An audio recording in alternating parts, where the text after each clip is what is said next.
know, you all have been asking for this help for a long time now. You know, we've heard for years that the continent is not sharing the burden fairly. Do you see anything changing now? Is there anything that gives you some hope that that might change?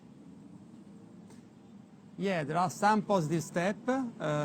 Of course, for others, not enough, but we now concentrate on what has been agreed recently. As you mentioned, notably with France and Germany, we want to take together with Paris and Berlin a European action to do some key actions which are, in our view, absolutely indispensable. A new code of conduct for the NGOs who are carrying out search and rescue activity in the Mediterranean. We want to increase the financial support to the Libyan Coast Guard because it is essential to stop the traffickers before they leave with the boat. We want to increase also the presence and the financial resources in the southern Libyan border between southern Libya and Niger, because it is there that we have to stop the traffickers, and we want to make a relocation mechanism among different EU member states much more effective. These are already very useful actions on which we want to concentrate in the years, in the days ahead of us now. So is that the kind of help that you're getting from France and Germany? What, in other words, what specifically are you getting in terms of what you want, which is burden sharing, the numbers? This is what has been agreed. Of course, the relocation mechanism, the burden sharing, as you say, among member states, hasn't been effective. It hasn't worked, and we want, of course, to see more numbers to be taken by all our partners. Germany has played its part in the last month.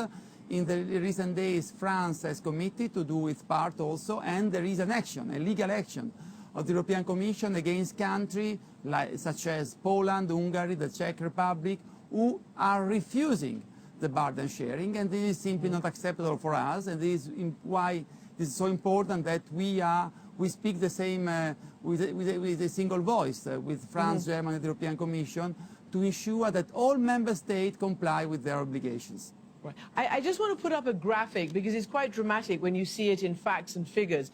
First of all, according to the UN, 90% of migrants that died in the Mediterranean last year, 2016, died while traveling to Italy.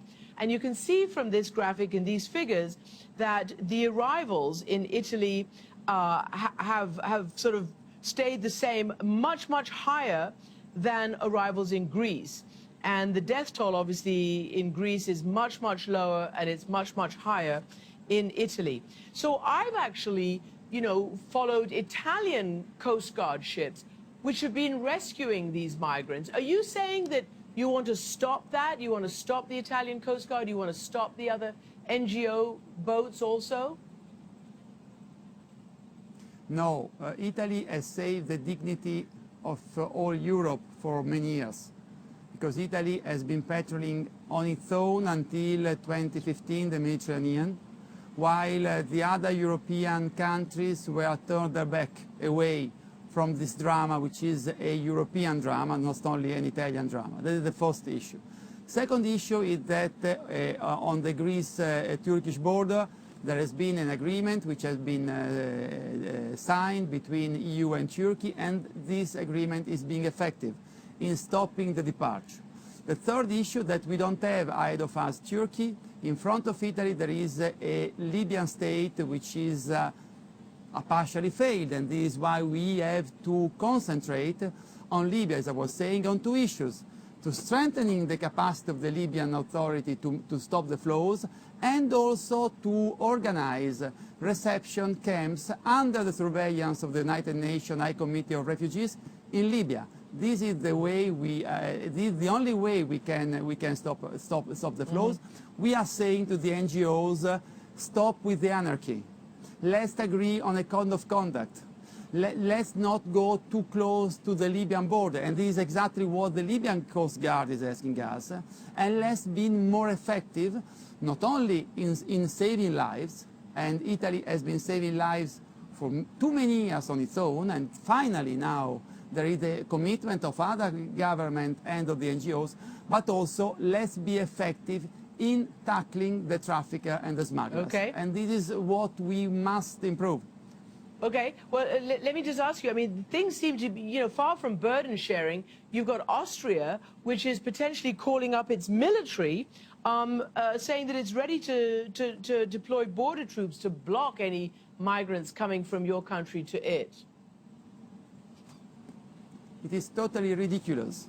And every time that the internal domestic debate in Austria is heating up, last year was because of the presidential election, this year is because of the general elections, Austria thinks that it is a very good idea to take hostage of the border between Italy and Austria. To do what? To do nothing, because there isn't any significant flows between Italy and Austria, so it is totally propaganda and it is totally linked to internal, to domestic Austrian politics. Certainly it is not helpful at all, and we would expect a much more serious and responsible attitude from an important partner and ally such as Austria on this issue. I'm sitting here in London, and obviously Britain hasn't taken many refugees at all, but beyond that, what about Brexit? You are the EU minister for your country.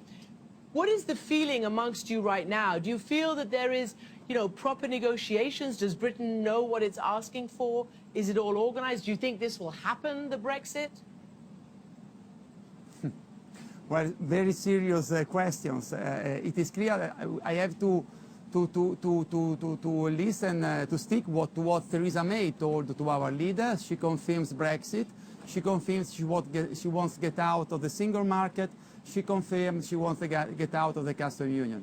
I do believe that still the serious negotiation must start yet, and I would say that we have to get out of the debate between hard Brexit and a soft Brexit. So far I see a weak Brexit because I think that the British position has weakened. What we want is certainty. It is a clear process. We want to hear a clear position from UK, and we will see. We will see. We must end up the negotiation by 29th of March 2019. We have time, but not so much time. On that note, Minister Gozi, thank you so much indeed for joining us from Rome.